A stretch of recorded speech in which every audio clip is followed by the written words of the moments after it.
नमस्कार, तुम्ही पाहत आहात महाराष्ट्र न्यूज। आमच्या चॅनलला लाईक करा, सबस्क्राइब करा आणि शेअर करा।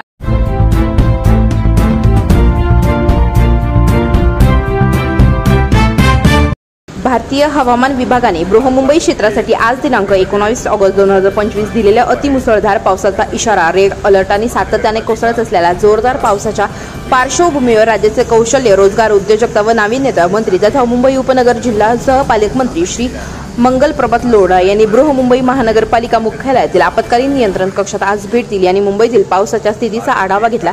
यावेळी महानगरपालिका आयुक्त तथा प्रशासक श्री भूषण गगर आणि पोलीस आयुक्त श्री देवेन भारती उपस्थित होते।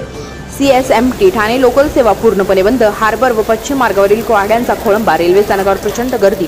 मुंबईसह राज्यात ठिकठिकाणी गेल्या काही दिवसापासून पावसाचा जोर कायम आहे।